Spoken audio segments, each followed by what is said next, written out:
Hi everyone, some of us from Stories and Supper are with Laura Martinez.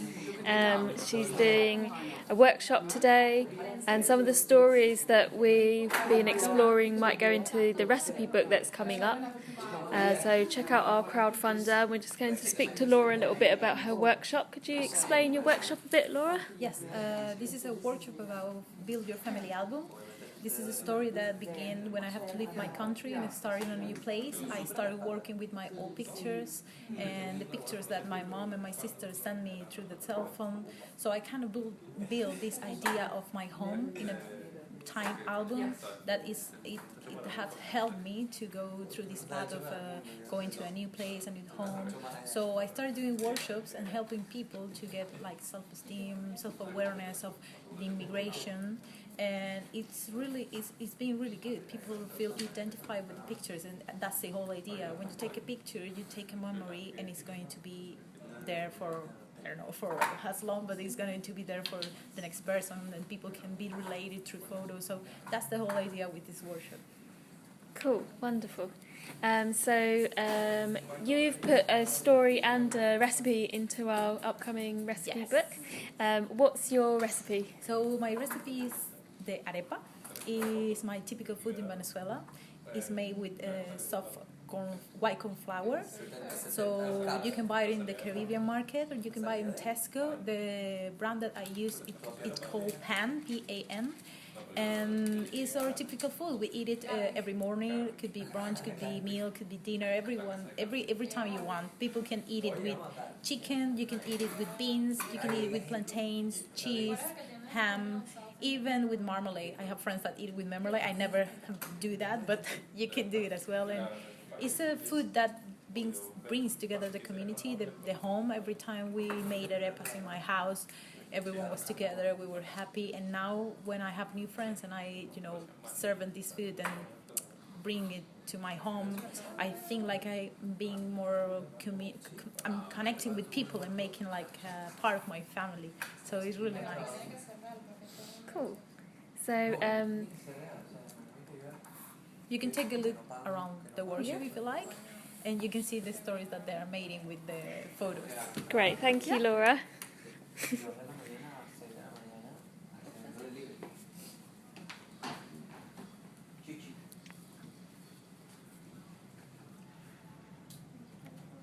Hi, Winnie. Hello.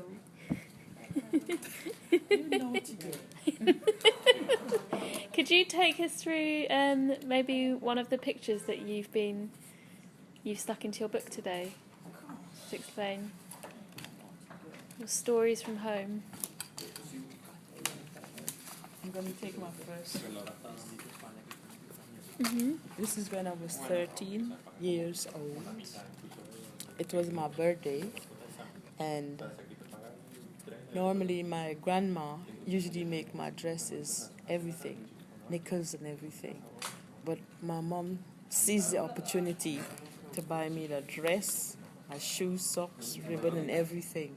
So my grandma couldn't make anything, because it's like she was never in the picture. My grandma always do this, do that. And my mom was like a little child. She had to listen to my grandma. So it's very, what do you call it? Nostalgic? Good memories of being 13 years old, because a 13-year-old these days wouldn't dress like this, so I'm very pleased to be looking back at my age when I was 13, the way I was dressed, the way I look, because you don't see children wearing ribbons these days, 13-year-olds. Yeah. And you've got a recipe that you've put into the Stories and Supper book that's coming up. Yeah. Which recipe is that? Cook-up rice. Mary, you know what cook-up rice? Do you know about cook-up rice? You don't know that? Oh, but she know about fufu.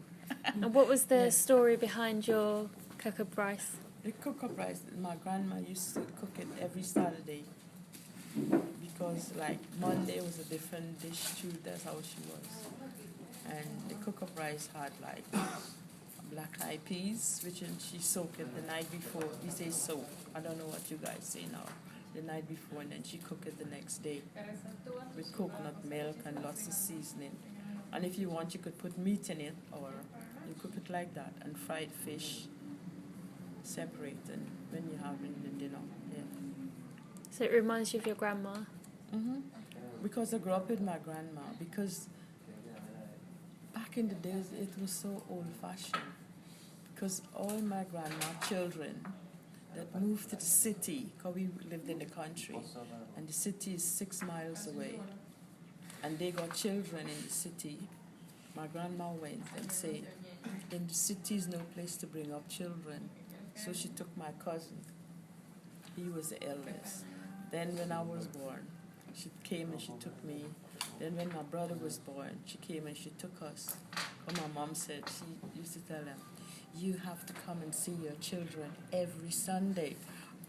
And my mom was like 21, 22 when she got me. So my mom and dad used to come every single Sunday to see us.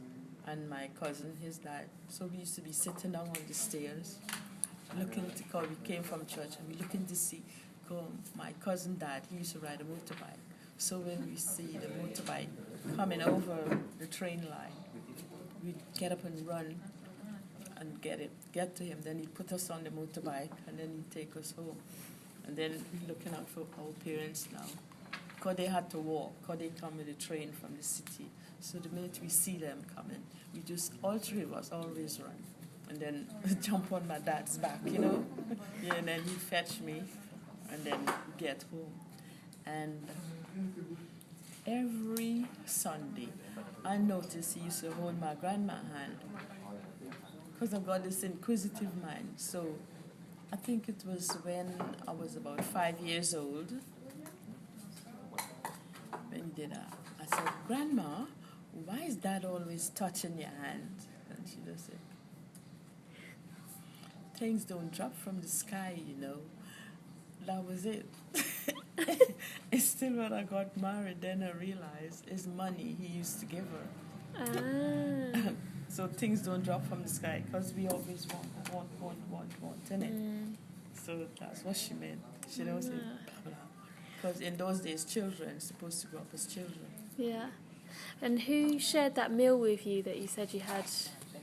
You said that your grandma made. Oh, it was all the grandchildren. It was 3 grandchildren. She and my granddad. We had our own house in the country. Yeah. And you all have a plate each, or you share it? No, we have a plate each. Okay. Yeah. And we weren't allowed to throw away the food. If you have this much and you can't eat it, you're supposed to have it later, which is, used to say bamba. You have to cover it. And then later on, if you want, Grandma, can I have a banana? No. Meaning you have to eat that. Because if you don't eat it, you're not getting anything else. So you have to eat it. Because she used to say, you know how many children in Africa can eat that? Over 100. And the 3 of us used to look at each other. How can 100 people eat that? This is our imagination. You know. So it taught me, you don't waste anything. Yeah. Because she used to say, waste not, want not. Do you still make that recipe now?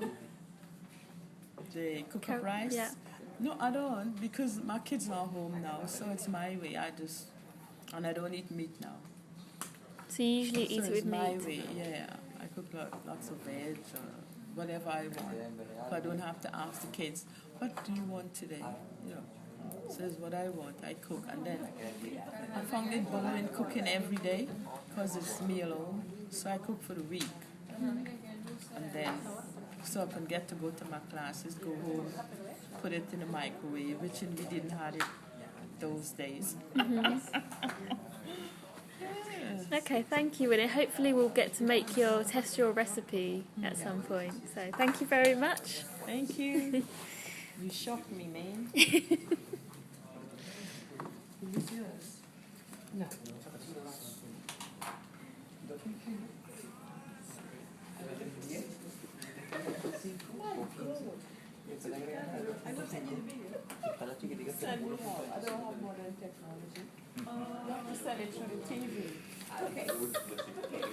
So we've got Mary here, who also comes to Stories and Supper. Can you take us through some of your pictures today? Yeah, absolutely.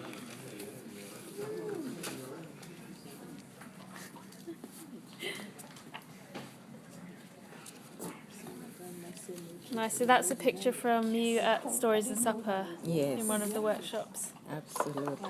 And what else have we got here? Could you tell us about this day? This day is the day that we are cooking food for the group. And we all come together and we cook together and make African food. And this is one of your recipes, isn't it? Absolutely. Yeah. What was the recipe?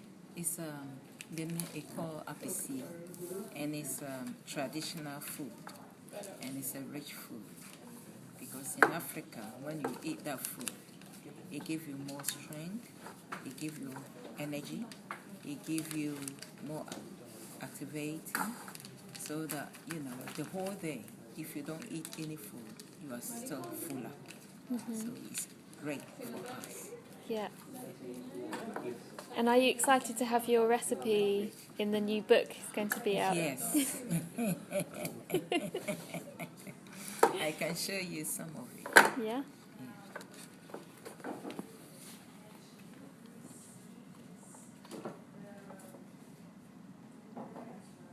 So this is the épicier that we made the other day. Yes. And you've written here, community of group cooked together with happiness. That was a really happy day. It was really happy day. We eat together and we make happy. Yeah. Yes. And you showed us that we weren't allowed to use the cutlery. We're eating with our hands because that's how you usually Wow, eat it. that is great. But we didn't have that picture. Yeah. So With the yam and plantain. yes. Yeah. That was really great. It was delicious. What have you got here? So we use a pestle and mortar, and we beat the spinach and beetroot and chard leaves, and then we explore the rich food, symbolism and traditions that comes on our plate, and we all eat together as a family. It did feel like a family together. That is a different story. Yeah. This is when you told your story at the Walthamstow Garden Party, wasn't it? Absolutely. With Shell. Okay. Wonderful. Thank you so much, Mary. So we've got a crowdfunder. I can turn this around. We've got a crowdfunder for our recipe book, so check that out. And we'll be testing more recipes. We're testing Laura's arepas next week or week after. So go and check us out. Thank you very much. Bye. Bye.